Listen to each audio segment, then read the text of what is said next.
qui touchait l'esprit. Parce que vous allez voir une chose. Lorsque Adam et Ève ont eu un mort consommé, avant que je n'arrive là, la première fois que Dieu a fait appel à la mort, c'était dans les jardins. Dieu est en train de dire ceci. Lorsque vous mangerez les fruits de cet arbre, vous mourrez. Là, directement, la mort commence. Quand bien même la mort n'était pas encore mise en œuvre, mais la mort a été déjà appelée. Dieu dit que vous allez mourir. Dieu a fait déjà appel à la mort. Et lorsque les deux ont consommé, directement les œuvres de la mort ont commencé maintenant à se manifester. Mais cette mort, c'était une mort qui touchait l'esprit. Alléluia. C'était une mort qui touchait l'esprit.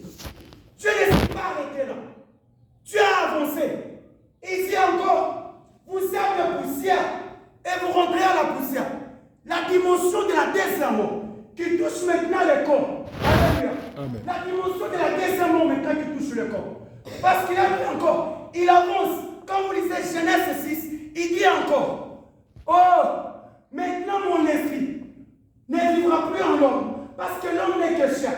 Et ses jours seront de 120 ans. Dieu maintenant délimite les temps que l'esprit doit vivre dans le corps de l'homme. Alléluia. Amen. Dieu délimite maintenant les temps que l'esprit doit vivre dans le corps de l'homme. Dieu a tracé premièrement le chemin de l'esprit. Il trace maintenant une route de la mort qui devrait toucher premièrement l'esprit. Et il part maintenant ouvrir la deuxième route de la mort qui doit toucher le corps. Bien-aimés par le Seigneur, la Bible est en train de me faire voir au moins un mystère. C'est quel mystère? Ici, je suis en train de voir la mer Rouge ainsi que le Jourdain. La mer Rouge et le Jourdain. Et les deux types de monts que Dieu avait tracés. Parce que la mer Rouge, pour la traverser, il faudrait que Moïse puisse lever quoi? Le bâton. Alléluia. Pour traverser la mer Rouge, il faudrait que Moïse lève le bâton. Ici, je suis en train de voir la dimension de la première mort. J'ai à dire, la première mort touchait l'esprit. Ici, Dieu le met dans le Seigneur. La mer Rouge était en train de représenter la mort. Mais pour traverser ou vaincre cette mort, il faudrait que Christ soit élevé à la croix. Le bâton de Moïse est la symbolique de la croix de Jésus. Lorsque Christ a été élevé sur la croix, il est mort sur la croix. Directement, on a vaincu la mort de l'esprit. Si l'autre fois, on pouvait nous appeler les gens qui sont morts en esprit. Mais lorsque Christ a été élevé à la croix, nous ne sommes plus morts, nous sommes vivants. Parce que la croix de Jésus nous a donné la vie spirituelle. Alléluia. Amen. Alléluia. Amen. La vie de Jésus, la mort de Jésus à la croix nous a donné la vie spirituelle.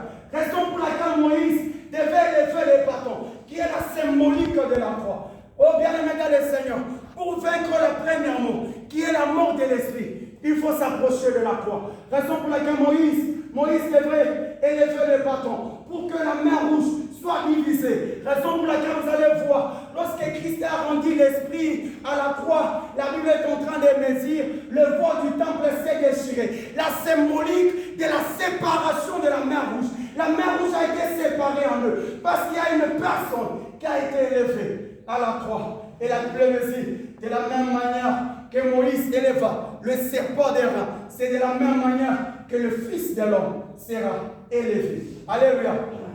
Pour vaincre la première mort, il faudrait que Christ soit élevé à la croix. Ici, j'ai eu à parler encore du Jourdain.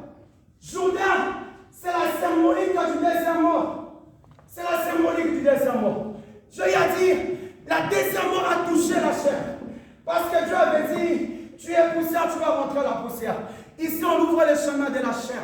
Bien-aimés dans le Seigneur, ici, la deuxième mort, je suis du côté des pauvres. Paul est en train de dire, la mort n'est qu'un gain pour nous. Pourquoi est-ce que Paul dit ceci? C'est parce que pour que les enfants d'Israël puissent traverser le Jourdain, il a fallu que les sacrificateurs puissent avoir l'arche sous les épaules.